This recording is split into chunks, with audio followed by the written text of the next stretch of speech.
इस वक्त की सबसे बड़ी खबर प्रधानमंत्री मोदी और उनके अमेरिका के दौरे को लेकर है। रूस और यूक्रेन के युद्ध के बीच जब पूरी दुनिया दो भागों में बटी नजर आ रही है, ऐसे में भारत के लिए ग्लोबल मंच पर अपनी उपस्थिति मजबूत करना एक बड़ी चुनौती साबित हो रहा है।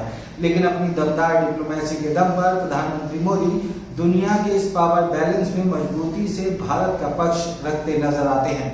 प्रधानमंत्री मोदी अभी अमेरिका के 4 दिन के दौरे पर रवाना हो चुके हैं। ये प्रधानमंत्री मोदी का अमेरिका का पहला स्टेट विजिट होगा। इससे पहले प्रेसिडेंट ओबामा और ट्रंप के कार्यकाल में भी अमेरिका और भारत के रिश्ते काफी मजबूत रहे, लेकिन राष्ट्रपति बाइडेन ने पहली बार प्रधानमंत्री मोदी को स्टेट विजिट का इन्विटेशन दिया है। अमेरिका ऐसा इन्विटेशन सिर्फ खास सहयोगी देशों के नेताओं को देता है। इस दौरे से जहां ग्लोबल मंच पर पावर बैलेंस में भारत मजबूत होगा, वहीं एशिया के पावर बैलेंस में चीन के मुकाबले में बिजनेस और डिफेंस डील के जरिए भी भारत खुद को मजबूत करता हुआ दिखाई दे रहा है। ये दौरा भारत और अमेरिका के रिश्तों के पूरे डायनामिक्स को ही बदलता हुआ दिखाई दे रहा है। प्रधानमंत्री मोदी की इस विजिट पर भारत ही नहीं बल्कि दुनिया भर की नजरें टिकी हुई हैं। चीन, खासकर चीन, प्रधानमंत्री मोदी के इस दौरे पर बारीकी से नजर रख रहा है। भारत और अमेरिका की बढ़ती नजदीकियों ने चीन को चिंता में डाल दिया है।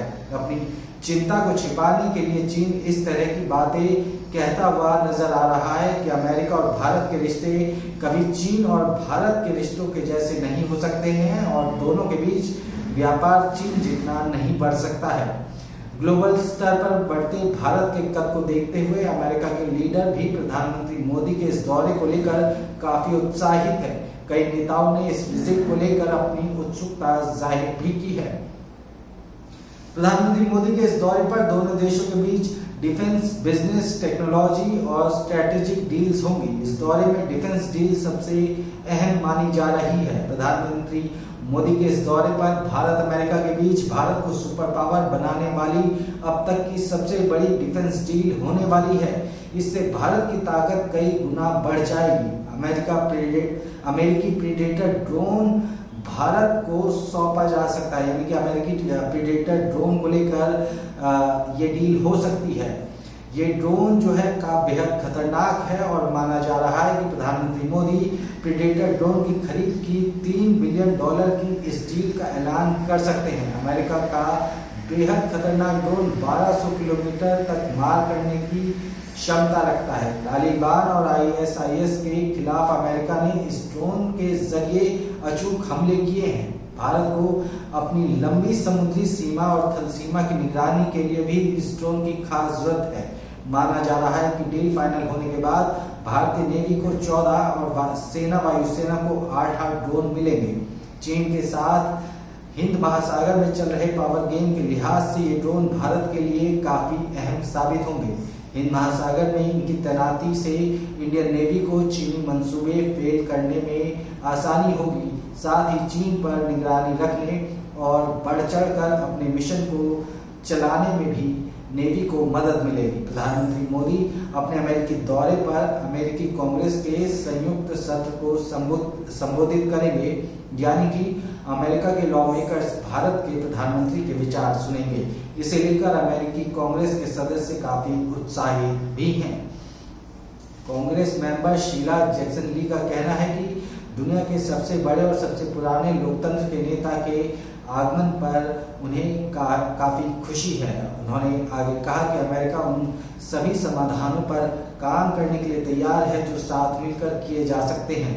दोनों देशों ने हमेशा मिलकर अपनी चिंताओं को दूर करने के लिए नए नए तरीके ढूंढे हैं। अमेरिकी दौरे पर प्रधानमंत्री मोदी उद्योग, कला और तकनीक के साथ अलग अलग क्षेत्रों से जुड़े 24 लोगों से भी मुलाकात करेंगे। प्रधानमंत्री मोदी अमेरिका के मशहूर कारोबारी और टेस्ला के को-फाउंडर और हाल ही में ट्विटर कंपनी को खरीदने वाले एलन मस्क से भी मुलाकात करने वाले हैं। इन सभी बातों के मद्देनजर प्रधानमंत्री मोदी का अमेरिका का ये दौरा बेहद खास है।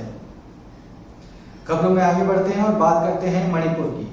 राज्य में जारी हिंसा को लेकर मुख्यमंत्री एन बीरेन सिंह ने प्रदर्शनकारियों को चेतावनी दी है।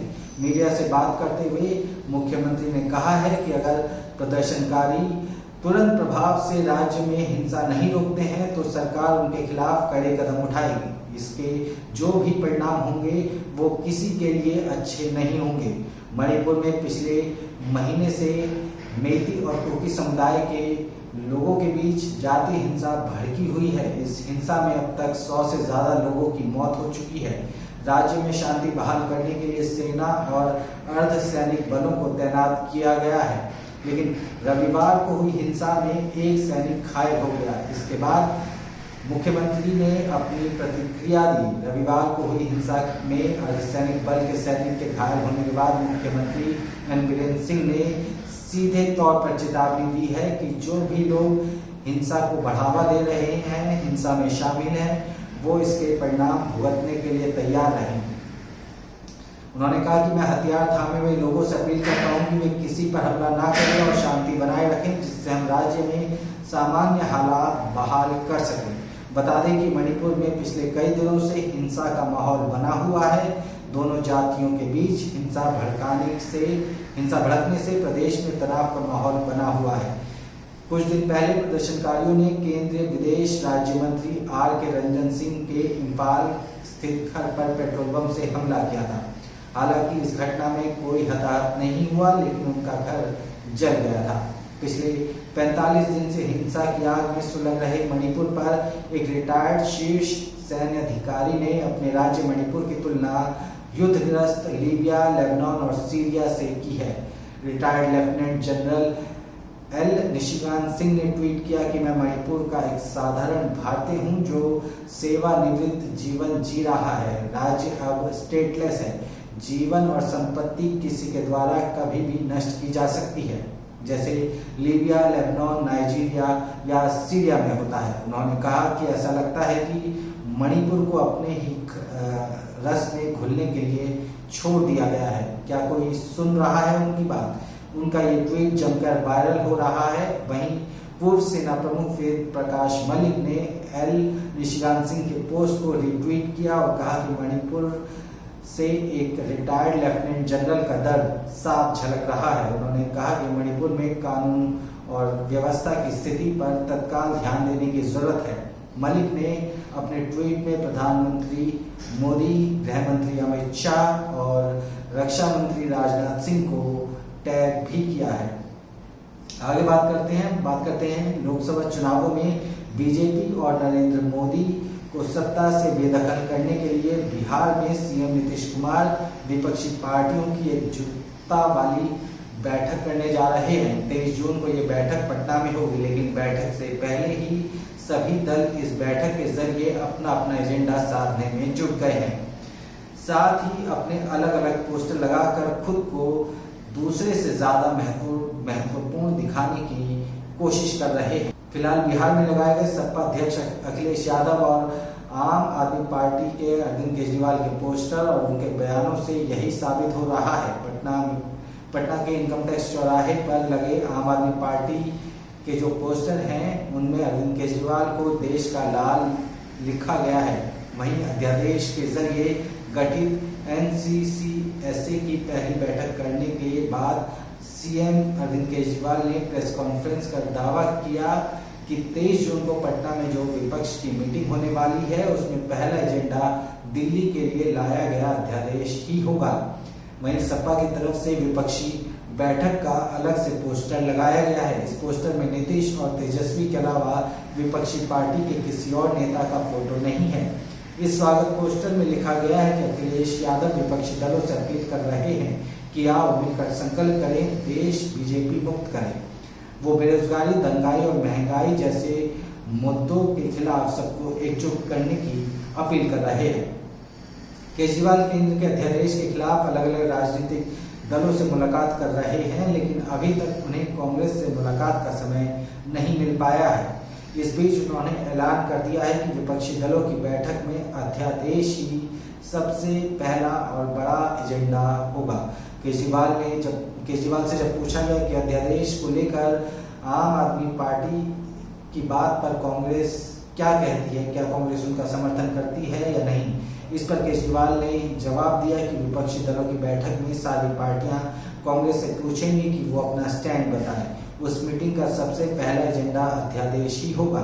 मीटिंग में मैं संविधान लेकर जाऊंगा और सारी पार्टियों को समझाऊंगा कि दिल्ली में जनतंत्र को खत्म करने के लिए साजिश रची गई है। केजरीवाल ने कहा कि ये ना समझा जाए कि दिल्ली आधा राज्य है, इसलिए दिल्ली के बारे में अध्यादेश आया है। अध्यादेश तमिलनाडु, महाराष्ट्र, पश्चिम बंगाल और पंजाब में भी आ सकता है। उन्होंने कहा कि केंद्र पूर्ण राज्य के अंदर भी अधिकार खत्म कर सकती है। इसमें बिजली, शिक्षा जैसे कई विभाग शामिल हैं। राज्यसभा में अगर बिल आता है तो उसे जीतने नहीं देंगे। आगे बढ़ते हैं खबरों में। आगे बढ़ते हैं। आज विश्व प्रसिद्ध उड़ीसा के पुरी में भगवान जगन्नाथ की रथ यात्रा निकली। लेकिन रथ यात्रा की इस धूम सिर्फ उड़ीसा में ही नहीं बल्कि गुजरात में भी है। गुजरात के अहमदाबाद में भगवान जगन्नाथ की 146वीं रथ यात्रा की आज यानी कि मंगलवार को निकाली गई। भगवान जगन्नाथ बहन सुभद्रा और भाई बलभद्र रथ में सवार होकर नगर यात्रा पर निकले हैं। बता दें कि उड़ीसा के पुरी के बाद देश में सबसे भव्य तरीके से रथ यात्रा का आयोजन अगर कहीं होता है तो वो गुजरात के अहमदाबाद में ही होता है। इस मौके पर अमित शाह अपने पूरे परिवार के साथ मंगल आरती में शामिल हुए और 30 किलोमीटर की इस रथ यात्रा की सुरक्षा और आपको बता दें कि 30 किलोमीटर की इस रथ यात्रा की सुरक्षा की तैयारियां पिछले करीब 1 महीने से चल रही हैं, जिसमें 25,000 पुलिस के जवान तैनात किए गए हैं। जानकारी के मुताबिक देश की दूसरी सबसे बड़ी रथ यात्रा अहमदाबाद से निकलती है। सुबह 7 बजे गुजरात के मुख्यमंत्री भूपेंद्र भाई पटेल ने रथ यात्रा की शुरुआत की है। अगली खबर फिल्म आदिपुरुष को लेकर है। आदिपुरुष के रिलीज होने के बाद से ही फिल्म को दर्शकों के गुस्से का सामना करना पड़ रहा है। डायलॉग से लेकर वीएफएक्स तक हर चीज को फिल्म देखने वालों ने नकारात्मक समीक्षा मिल रही है। फिल्म को लेकर चल रहे तमाम विवादों के बीच ऑल इंडिया सिने वर्कर्स एसोसिएशन ने ओम राउत के निर्देशन में बनी फिल्म की स्क्रीनिंग पर रोक लगाने की मांग की है। साथ ही फिल्म की टीम के खिलाफ एफआईआर दर्ज करने की भी मांग की है। ऑल इंडिया सिने वर्कर्स एसोसिएशन ने प्रधानमंत्री नरेंद्र मोदी को पत्र लिखा है। पत्र में फिल्म की स्क्रीनिंग तत्काल बंद करने और भविष्य में ओटीटी प्लेटफॉर्म्स में आदिपुरुष पर बैन लगाने की मांग की गई है। संगठन के पत्र में लिखा गया है कि निर्देशक ओम राउत, संवाद लेखक मनोज मुंतशिर और फिल्म के निर्माताओं के खिलाफ एफआईआर दर्ज की जाए। पत्र में कहा गया है कि फिल्म की पटकथा और संवाद के जरिए भगवान श्री राम और भगवान हनुमान की छवि को बदनाम करने की कोशिश की गई है। आदिपुरुष की फिल्म हिंदुओं और सनातन धर्म की धार्मिक भावनाओं को ठेस पहुंचा रही है।